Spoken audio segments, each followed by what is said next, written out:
আমরা এটাকে ভ্যাকুম করছি, ভ্যাকুম মেশিন দিয়ে আমরা ভ্যাকুম মেশিনটা বন্ধ করে দিলাম। এখন আমরা এটা লক করলাম, আগে লক করে ভ্যাকুমটা বন্ধ করে খুলে ফেলি। এই যে খুলে ফেললাম, দেখেন আমাদের ভ্যাকুম হয়েছে। আধা ঘন্টা আমরা ভ্যাকুম করছি। ভ্যাকুম করার পরে কত আসছে? 27 আসছে, 27 PSI আসছে। তাহলে এখন আমরা কি করব? গ্যাস চার্জ করব। এই যে দেন, এই হলো আমাদের গ্যাস সিলিন্ডার। কত লাগবে? আর 134 সে কখন বলবে আমারে? আমি বুঝবো কখন যে তার গ্যাস হয়ে গেছে আর লাগবে না? মিটারে বুঝবো, মিটারে বুঝতে হবে, মিটারে বুঝতে হবে। কিন্তু আমি কি পরিমাণ দেব এটা আমার জানতে হবে, ঠিক না? এটা কত? আর 134 আর 134 একটা সাকশন প্রেসার আছে, একটা ডিসচার্জ প্রেসার আছে, আর একটা স্ট্যান্ডিং প্রেসার আছে। আর 134 কোথায় এটা দেখেন? আর 134 কোথায়? এই যে দেখেন আর 134 এখানে লিখেছে স্ট্যান্ডিং প্রেসার। স্ট্যান্ডিং প্রেসার কত? 85 থেকে 95। এটা কি সাকশন প্রেসার? সাকশন প্রেসার কত থাকবে? 12 থেকে 15 PSI। এটার কার্যক্ষমতা কত? বয়লিং টেম্পারেচার থাকবে -26 ডিগ্রি পর্যন্ত সে নামাইতে পারবে। এই গ্যাসের কার্যক্ষমতা হলো -26 ডিগ্রি পর্যন্ত নামাইতে পারবে। আর এটার এখন আমি কি করতেছি? গ্যাস চার্জ করলে যেটা দিয়ে চার্জ করব, কম্প্রেসারটা চালু দিলে সাকশন প্রেসারটা আমার চেক করতে হবে। তাহলে সাকশন প্রেসার কত আছে দেখেন তো? আর 134 12 থেকে 15 PSI। এখানে এই যে দেখছেন এই কাঁটাটা 12 থেকে 15 PSI পর্যন্ত গেলে কি হবে? আমার পরিপূর্ণ গ্যাস হবে, ঠিক আছে? 12 থেকে কত? 15। তাহলে আমি এবার এটা গ্যাসটা লাগাই। এই যে গ্যাসের এটা কি করলাম? গ্যাসটা লাগাই আস্তে আস্তে। এখানে লেখা আছে কম্প্রেসারের গায়ে লেখা আছে কত? আর 134 যেটা লেখা থাকবে সেটাই দিতে হবে। কম্প্রেসার যেটা কি করবে?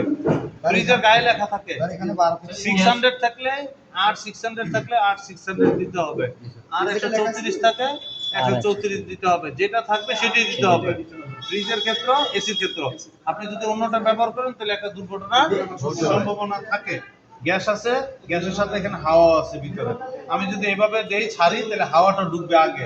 তাই জন্য সবসময় উল্টায় দিতে হবে, উল্টায়া সবসময় দিতে হবে। তাহলে লিকুইডটা শুধু খালি লিকুইড গ্যাসটাই যাবে, হাওয়াটা উপর যাবে না, উপরে থাকবে। এই জন্য এটা আমি ছাড়লাম।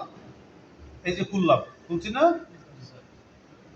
খোলার পরে এখন আমি এটা উল্টো করে ধরলাম। এই যে উল্টো করে ধরি, এখন এই পাইপের ভিতরে, এই যে পাইপটাতে লাগাইছি না, এই পাইপের ভিতরে কি হাওয়া আছে না? এই হাওয়াটাকে বের করতে হবে। তাহলে আমি এটা স্লো ভাবে একটু বের করি। এই যে গ্যাস এসে পড়ছে, আসছে না? বাস লক করে দিলাম। তাহলে আর এখন আমার কোথাও হাওয়া রইল না, হাওয়া সব জায়গা থেকে আমি বহিষ্কার করে দিলাম, ঠিক না? আমার লাগবে না, আমি প্রপারলি এই পাইপের ভিতরে যে হাওয়াটা ছিল সেটাও ছেড়ে দিলাম। বুঝলাম, আমার ভিতরে পরিপূর্ণ গ্যাস আছে। আর এটার হাওয়া সলিড লিকুইডটা এখন এটার ভিতরে ঢুকবে। আমি হালকা একটু ছেড়ে দেই। এই যে ছাড়লাম, দেখেন এখানে দেখাবে পানির মতো। এখানে দেখেন দেখা যায় স্পষ্ট, দেখেন পানির মতো যাবে। এই যে ছাড়লাম, দেখছেন এই যে লিকুইড গ্যাস যাচ্ছে। ওই যে দেখেন ঠান্ডা হয়ে গেছে সব।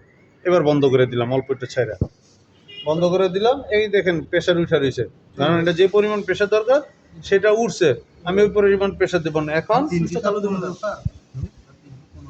এখন আমি কম্প্রেসার চালু দিলে আমার কি সাকশন প্রেসার দেখাবে। আমার এখানে প্রেসার স্ট্যান্ডিং প্রেসার দেখাইছে কত? 85 থেকে 95 স্ট্যান্ডিং প্রেসার থাকতে হবে, মানে স্ট্যান্ড বাই। এখন তাপমাত্রার উপরে এটা নির্ভরশীল। এটা কত ডিগ্রি লেখা আছে সেলসিয়াস, কত ডিগ্রি রুম টেম্পারেচারে থাকলে 25 ডিগ্রি সেলসিয়াসে থাকলে তখন আপনি এই টেম্পারেচার পাবেন। কিন্তু তাপমাত্রা যদি বেশি থাকে তাহলে অ্যাকুরেট পাবেন না। কিন্তু সাকশনের সময় যে আপনি অ্যাকুরেট পাবেন। তাহলে আপনার কি করতে হবে? এখন অন করতে হবে। আমি অন করে দেন। এটা কি করব? লাগিয়ে নেব। কোথায়? কত কারেন্ট টানতেছে? 0.45 কারেন্ট টানতেছে, তাই না? আমি এই যে গ্যাস দিছি দেখছেন চলতেছে, কিন্তু ঠান্ডা কিন্তু আস্তে আস্তে হচ্ছে। কেন? আমি যে পরিমাণ গ্যাস দিছি আরো বেশি লাগবে, এখনো পেট ভরে নাই তার, ঠিক না? তাহলে আরেকটু দেই।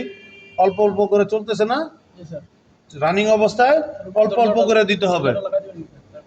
এই যে আবার একটু ছাড়ি, দেখি। এই যে আবার একটু ছাড়লাম, বন্ধ করে দিই। এখন থাকতে হবে 12 থেকে 15, কিছুক্ষণ চলুক। 0.439 নাকি? তাহলে এবার জায়গায় আসছে। আবার আরেকটু দেই। হ্যাঁ, গরম তো হবে, বডি ঠান্ডা হচ্ছে না। এই যে দেখেন এখন কত আছে বলেন, এই যে দেখছেন জিরো, স্যার এই ভিতরের পাঁচটা হলো পিএসআই, ও যে পিএসআই, পিএসআই হলো ভিতরের পাঁচটা, ওই এক একটা দাগ দেখেন, 1 2 3 4 5টা দাগ, তারপর আছে 6 7 8 9 10, এখানে যে 10টা দাগে হলো 20, তাহলে এক এক দাগের মান কত? 2 করে, তাহলে আছে 2 4 6 8 10, 10-এর পরে 2 নাম্বার দাগ, আর ওই যে 2 এবং 3-এর মাঝামাঝি আছে, 12 13 আছে এখন, তাহলে আমার পরিপূর্ণ আছে, আমার আর কোনো কিছু করার দরকার নেই। আছে আমার গ্যাসটা কি আছে? পরিপূর্ণ আছে, বডি গরম হচ্ছে দুই পাশে, হ্যাঁ হিট তো হবে। এখন ভিতরে দেন তো ঠান্ডা হইতেছে কতটুকু? হিট না হলে তো ঠান্ডা, এবার ভিতরে